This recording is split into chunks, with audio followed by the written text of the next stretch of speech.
Admiral and Mrs. Evans and suite wished to be presented to her. The American Minister asked 2 private audiences.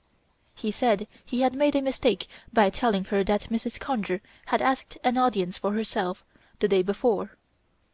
After the regular morning audience was over, Her Majesty laughed and said, "Didn't I tell you yesterday that there must be a reason for asking an audience? I rather would like to meet the American Admiral and his wife." Turning to us, she said, "Be sure to fix everything up pretty, change everything in my bedroom, so as not to show them our daily life." We all said yes, but we knew it was going to be a hard task to turn the Palace upside down. It was just the night before the appointed audience.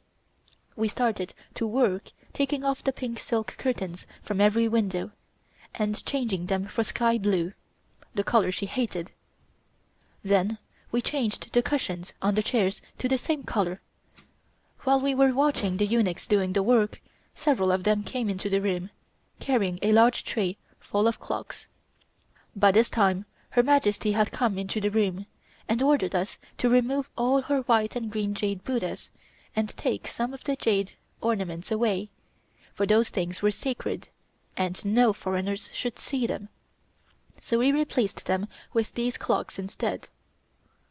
We also took away the 3 embroidered door curtains and changed them for ordinary blue satin ones. I must explain that these 3 curtains were sacred too. They were embroidered to represent 500 Buddhist deities on old gold satin, and had been used by Emperor To Kwang. Her Majesty believed that by hanging these curtains at her door they would guard against evil spirits entering her room. The order was that one of us should remember to place them back again when the audience was over. We fixed every piece of furniture in her bedroom. Her toilet table was the most important thing. She would not let anyone see it, not even the wives of the officials who came in, so of course we had to put it in a safe place and lock it up. We changed her bed from pink color into blue. All her furniture was made of sandalwood, also carvings on her bed. This sandalwood, before it was made into furniture, was placed in different temples to be sanctified, so of course no foreigner could see it. As we could not take this carving from her bed, we covered it up with embroidered hangings. While we were working, Her Majesty came in and told us not to hurry in her bedroom, because the audience the next day would only be for Admiral Robley Evans and his staff, and they would not visit the private rooms. The audience for Mrs. Evans and the other ladies would be the day after. She said it was important to see that the audience hall was fixed up properly. She said, "Place the only carpet we have here in the hall. I don't like carpets anyway, but it cannot be helped." After we had finished, Her Majesty started to tell us what to wear for the ladies' audience. She said to me, "You need not come to the throne tomorrow. There will be only gentlemen. I will get one of the ministers from Wai Wu Pu, Bureau of Foreign Affairs.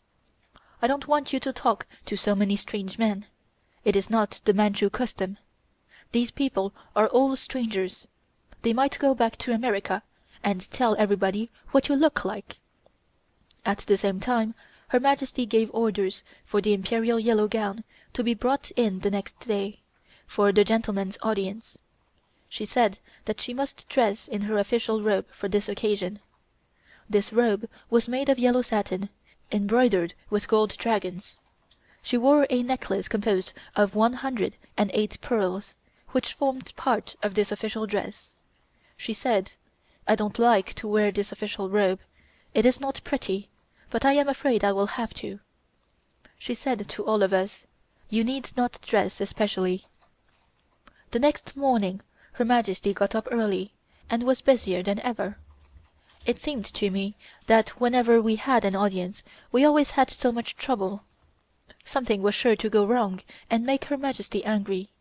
She said, "I want to look nice and be amiable, but these people always make me angry.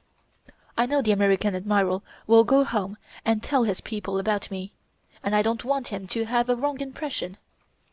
It took her almost 2 hours to dress her hair, and by that time it was too late for her usual morning audience, so she proposed holding that after the foreigners had gone away.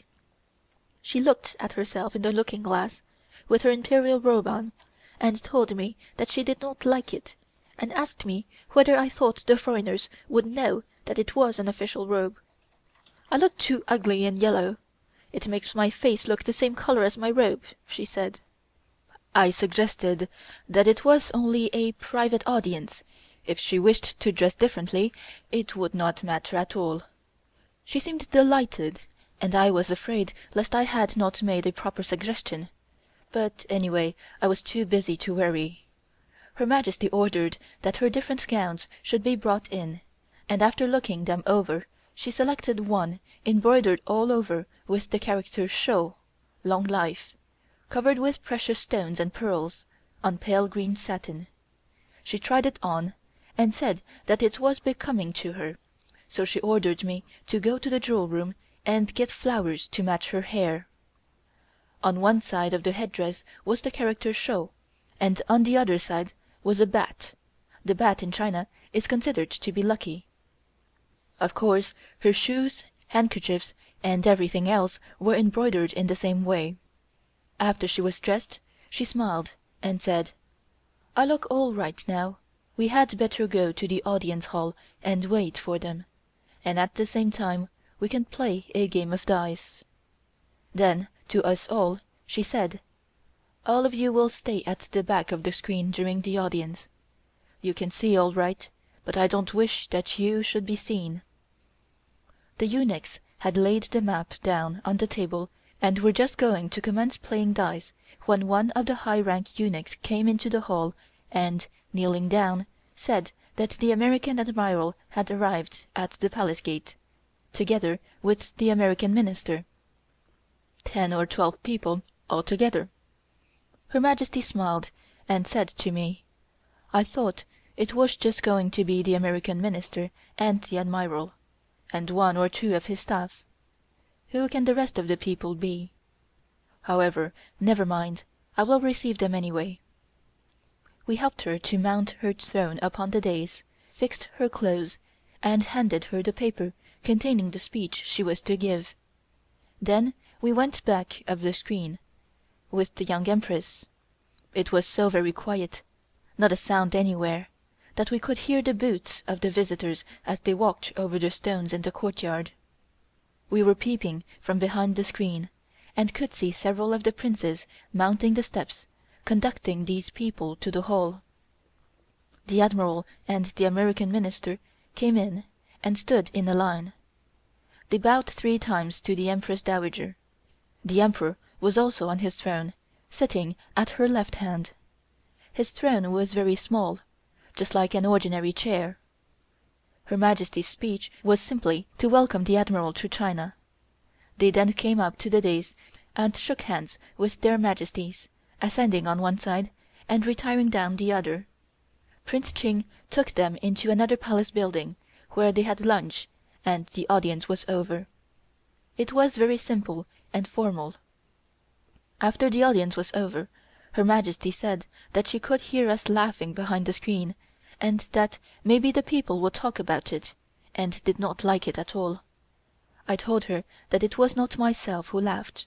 She said, "The next time when I have men in audience, you need not come into the audience hall at all. Of course, it is different when I have my own people at the morning audiences." Her Majesty did not go to her bedroom that afternoon. She said she wanted to wait until these people had gone and hear what they had to say. After a couple of hours, Prince Ching came in and reported that they had lunched, and that they were very pleased to have seen Her Majesty, and had gone away. I must here explain that the Admiral had entered by the left gate of the Palace. The middle gate was only used for their Majesties, with one exception, viz., in the case of anyone presenting credentials. Then they entered by the center gate. The Admiral left by the same gate he had entered. Her Majesty asked Prince Ching whether he had showed them around the palace buildings or not. This was in the Summer Palace, and what they had thought about it. Did they say anything, and were they pleased or not?